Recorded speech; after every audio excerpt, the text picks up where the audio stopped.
The FIFA Club World Cup 2025 has reached its defining stage, with two blockbuster semi-finals set to unfold and a storm of narratives swirling around them. Kylian Mbappé is about to face his former club, Paris Saint-Germain. Chelsea are dreaming of conquering Europe. Fluminense carry the pride of South America on their shoulders. And Real Madrid? They march on like they were born for the throne. This tournament is about to reveal who truly rules world football. At MetLife Stadium in New Jersey, the second semifinal promises to be a symphony of emotions, rivalries, and closure.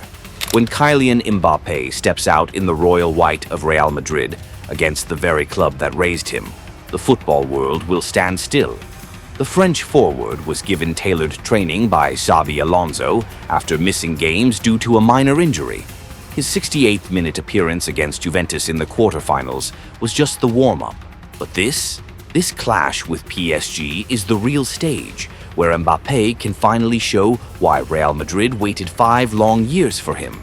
But this match is more than football. It's pride, it's power, it's personal. PSG once saw Mbappé as the crown jewel of their global brand, a Qatari flagship and the man destined to win them the Champions League. But by the summer of 2024, he walked away on a free transfer. Before heading to the Club World Cup, Mbappé publicly accused PSG of psychological pressure, of freezing him out to force compliance. This semi-final, then, is no ordinary fixture. It's a battle of legacies, of wounds that never fully healed. On the touchline, the drama intensifies. Luis Enrique versus Xabi Alonso. Enrique favors high pressing, quick transitions, and vertical threats from wide players like Dembélé, Kvaratskhelia, and Hakimi. Alonso, on the other hand, leans into control, tempo management, midfield rotations led by Bellingham, Valverde, and Arda Güler. Against Dortmund, Real Madrid showcased a three-at-the-back system, with Alexander-Arnold acting as a dynamic bridge between defense and attack, using the flanks to suffocate opponents. PSG, despite their win over Bayern, showed lapses in discipline, finishing that game with just 9 players. Squad-wise, both sides are missing key names. Real Madrid are without Dean Huijsen.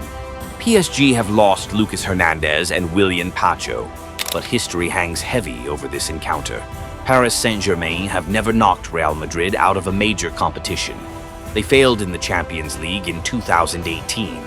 They fell again in 2022, even with Neymar, Messi, and Mbappé on the pitch.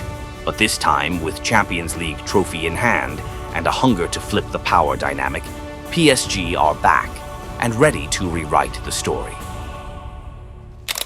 Meanwhile, the first semi-final brings together two very different football worlds: Fluminense, a traditional South American powerhouse, and Chelsea, a reborn force from Europe under Maresca. The Brazilians now carry not only the hopes of a nation, but of an entire continent. Chelsea, young, well-drilled, and fearless, are being touted as favorites to lift the trophy. Before the tournament, the odds told a different story. Fluminense were given just a 1.5% chance by supercomputer Opta. Chelsea, a modest 10.4%, but that was before chaos hit, before Al Hilal and Inter Milan stumbled, and the bracket suddenly cleared for the Blues. Fluminense don't have global stars. They don't boast a deep squad. They didn't even top their group. They finished second to Dortmund. But in the knockouts, they showed their mettle, dispatching Inter Milan 2-0 with surgical precision, then surviving the heat against Al Hilal. Interestingly, they've scored more goals after the 75th minute than any other team in the tournament. A subtle but vital tactical insight. Coach Renato Gaucho doesn't rush. His side stretches the game, absorbs pressure, and waits, then strikes with lethal calm.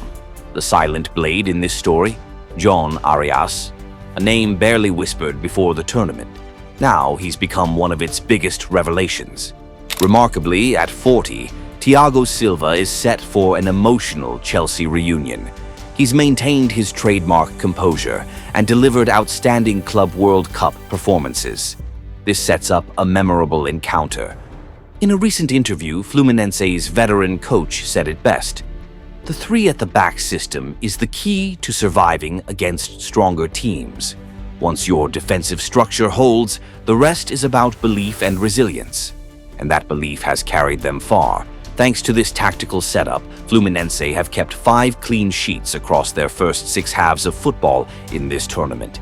They don't dominate possession, but they always find a way to bring the game back into their comfort zone. That's what makes them so difficult to face. But standing across from them is no ordinary opponent.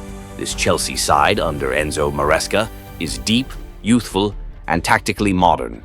Their quarterfinal win over Palmeiras proved they can adapt and conquer South American styles of play. But the challenge ahead isn't just another game. Chelsea will now have to face a footballing philosophy that's the complete opposite: slow, patient, and surgical. The danger?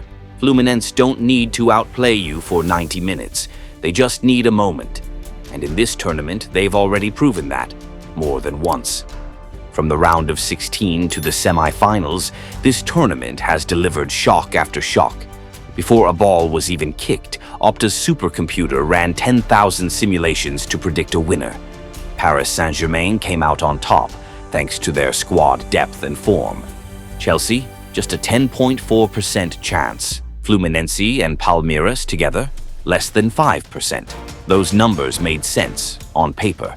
But no algorithm could save Manchester City when they were dumped out by Al Hilal.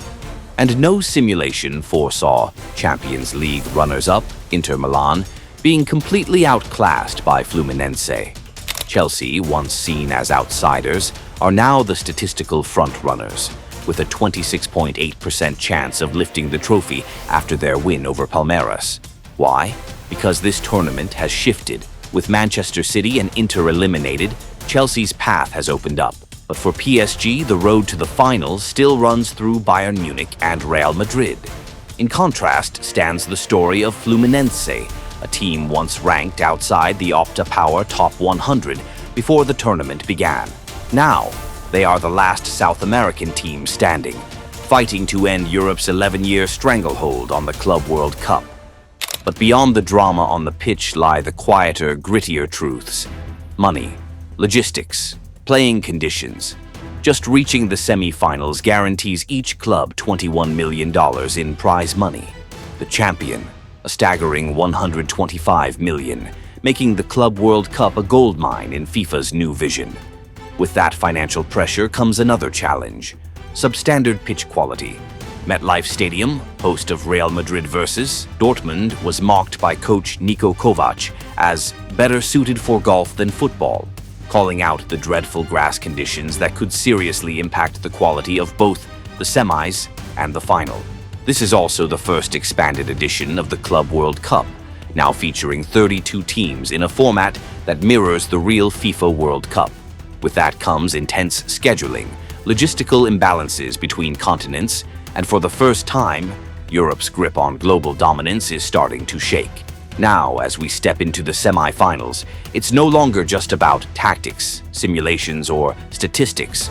What's left are the fans' belief, the manager's game plans, and the courage of players in every duel, every sprint, every decision. This is no longer just a football tournament. It's where data, politics, money, and heart collide. It's a new world, where no model is perfect, and where one simple truth remains. Football is still a game of the heart. 2 semi-finals, 4 distinct styles, 4 journeys carrying the hopes of millions. The Club World Cup is no longer an easy stage for European clubs to lift silverware unchallenged. Fluminense have shown that South American resilience and finesse are still alive. Chelsea are rising, ready to reclaim their place among the elite.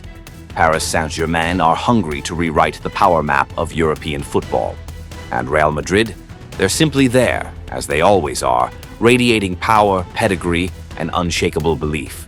In the final days of this groundbreaking tournament, what's at stake is more than just a trophy or a paycheck. What remains is the answer to one simple question: who has the courage to become the first true world champion of the new club football era?